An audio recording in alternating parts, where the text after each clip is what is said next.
do what I do. It's always good to be here. Always good to be here with you guys, man. Love you guys. I appreciate y'all. Night in and night out, man. I do my very best I can to give you this high quality content. The whole point being, we separate all the foolishness and we give it to you so that you can take this information and better yourselves, man. I want you to win those arguments during the holiday season. I want you to win those arguments around the water cooler at the office, man. That's what I want for you guys. So, nevertheless, if you guys don't know, my name is Dennis Spurling, also known as Uncle D, the Blizzard King. I want to give a big shout out to Red Sigma, big shout out to Mark the Freelancer. I'd like to thank you all ahead of time for those who will donate to the Super Chat, the Cash App, and the PayPal. I want to make sure that I show you the love that you deserve for your hard-earned dollars and support. That being the case, tonight's broadcast is entitled White Liberals Cannot Be Trusted. Okay? Now, the reason is because today I want to share a story that epitomizes that very reason Malcolm X warned us not to trust white liberals who claim to be our allies. See, this isn't a history lesson, but it's a contemporary tale of hypocrisy and betrayal. It's about Joe Scarborough and Mika Brzezinski, who are two co-hosts on MSNBC's Morning Joe. Very popular shows, very popular when Barack Obama was the president. But nevertheless, after years of branding Donald Trump as a not, we'll call him a not so nicey and a skittler. Okay, somebody say a skittler. He's a skittler reincarnated. They took their butts down to Mar-a-Lago to meet with him in what can only be described as a plea for mercy. Let that sink in, okay? Now, they said it themselves, okay? So what I'm going to do is I'm Joe co-hosts and vicious Donald Trump critics revealed this morning that they met with President-elect Trump at Mar-a-Lago on Friday morning. They did this after conceding that voters overwhelmingly had made their choice. Fair use. We were given the opportunity to do just that. Joe and I went to Mar-a-Lago to meet personally with President-elect Trump.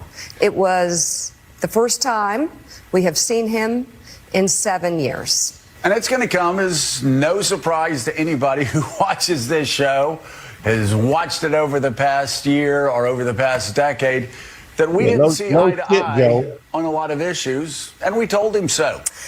I mean, they've been calling this man a Nazi. They said the folks who showed up in New York for the rally were not. I mean, look, I tell you all the time, vote your interest, okay?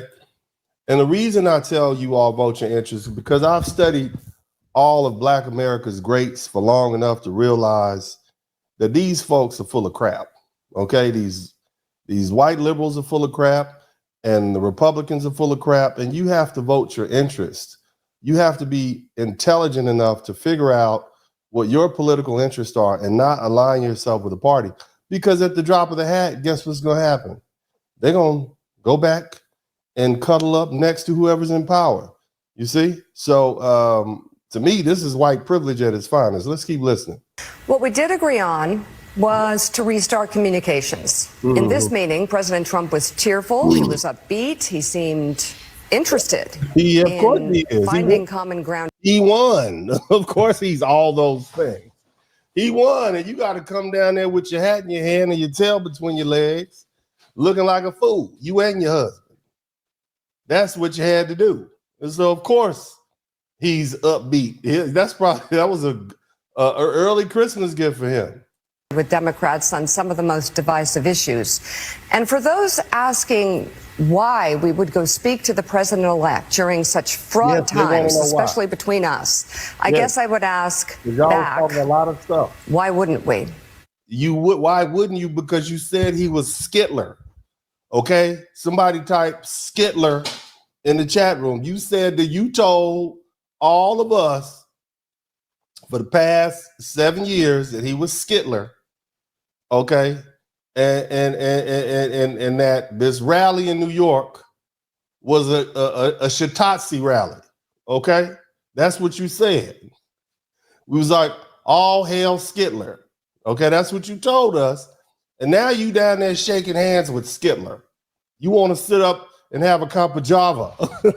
hey, Don, just figured me and Joe come down and have a cup of Java with you.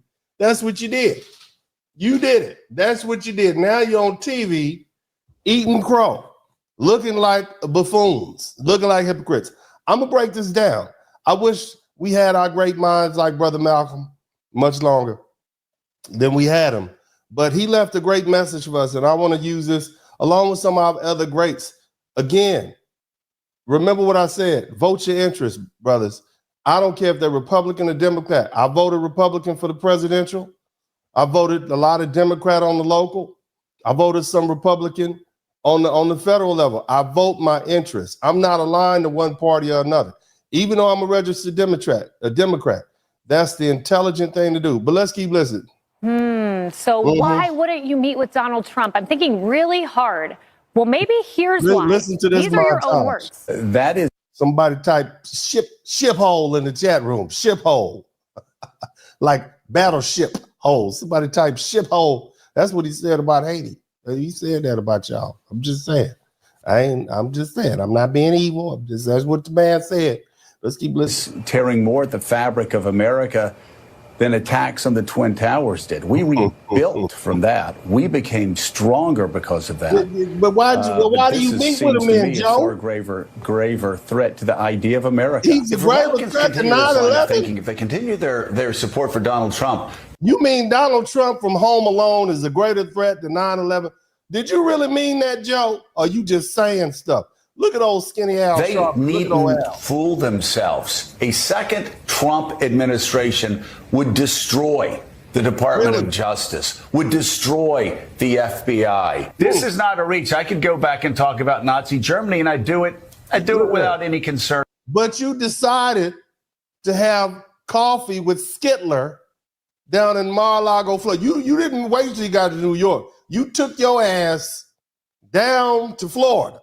Okay, you hopped on a plane, spent your money, took your butt, you and your wife, you went down to Florida to meet with the man. You met with Skittler in South Florida. That's what you did. You did that.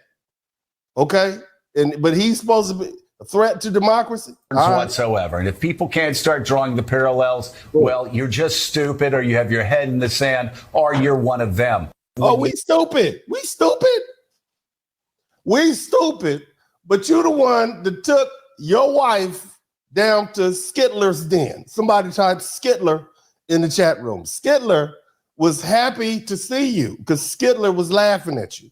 All right, let's keep listening. Look at a Republican nominee, a potential Republican nominee that's talking about terminating the Constitution. He said, terminate the Constitution, arrest political opponents using the Justice Department. Y'all ass down there so y'all wouldn't get arrested. Assassinate generals that weren't sufficiently politically loyal to him. You are not that he was going to take the FCC and bring it in to the White House, and he would decide what networks were on and what networks were not on. You went down there to make sure your ass was still Lisa, I unfortunately saw that last one in real time.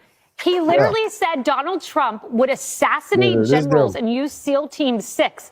And now you're going to... Nevertheless, they just rambling on and on and on about the just gloating. But we got some people didn't know how to take it. Okay? Some people got a little upset. Look. Some people feel like, oh my God, I thought we didn't like him. Somebody type Mean Girls in the chat room. You know what? Sonny Hostin and Joy Reid and Whoopi Goldberg, from now on, they're going to be called the Mean Girls. Mean Girls didn't like him. Okay? And they're like, I thought we didn't like Donnie. I thought we didn't like Donnie. Oh my God, and you met with him. And so now Mean Girl number one. No, this is Mean Girl number two. Mean Girl number two, she about to have a hissy fit. Listen to her, listen to how she talk. I'm gonna interpret for her. The bottom line is that America needs a free press. No, America rejected all that BS. that you all were talking about. That's what happened, Sonny. I'm sorry, a consulan. That's your real name, a consulan. That's what happened. America's like, no, no, no, no. And I'm going to keep showing the world what black you men tuned can in to do. one of the best black men advocated podcasts on YouTube. Show some love for the one and only black professional. Keep it real. And be Superman. You would tune in to Dennis podcast. Keep it moving, mama's favorite of the lovely ladies. All these YouTube men dressed for the occasion, even though he on the internet. Intellect beat you up in court and probably fist to fist. Been around the world, high value. Girl, you can't relate it. Been debated. Godfather endorsed, scared. Kevin said it. Independent black businessman. Yeah, he hood related. Probably wouldn't know a big bass. Appreciate it. Talk to me and I talk back. He can litigate it. Walk with me as we talk facts. He opinionated. Staying true. He not only talking, checking court dockets. Only YouTuber putting real money in my pockets. LA back to Houston, taking off. Some Houston Rockets, Big O in the middle. I'm Elijah Wan, let's get it poppin'. Championships, we want championships. Keep the manuscript, loyalty and brotherhood. Watch out who you're hanging with. Hit that subscribe button. Yeah, y'all know what it is. DennisSpurling podcast. One of the realest. One of the realest in the game. Let's get to it. All my lovely ladies, y'all know what it is. Show some love.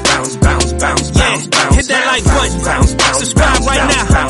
On our way to 100,000. Let's get it. You would tune in to the one, if not the best, on these YouTube streets. We call him DennisSpurling. You sit back and hate watch, clocking everything he do and say, but you yelling DennisSpurling. Show some love, ain't enough going round for a black man putting it down. We talking DennisSpurling. Taking over 2025, ain't no lies. Pull up, tell all of your guys we watching DennisSpurling. You tune in to the one, if not the best, on these YouTube streets. We call him DennisSpurling. You sit back and hate watch, clocking everything he do and say, but you yelling DennisSpurling. Show some love, ain't enough going round for a black man putting it down. We talking DennisSpurling. Taking over 2025, ain't no lies. Pull up, tell all of your guys we watching DennisSpurling. This is Uncle D, and as I always said this time, I'm out. Almost to 10,000 followers. I want to say thank you to you guys. You know, God has something in store for me, and I'm going to continue to say yes. Smooth operator. Come on, everybody. Smooth operator. Smooth operator. Yeah, that's what I'm talking about.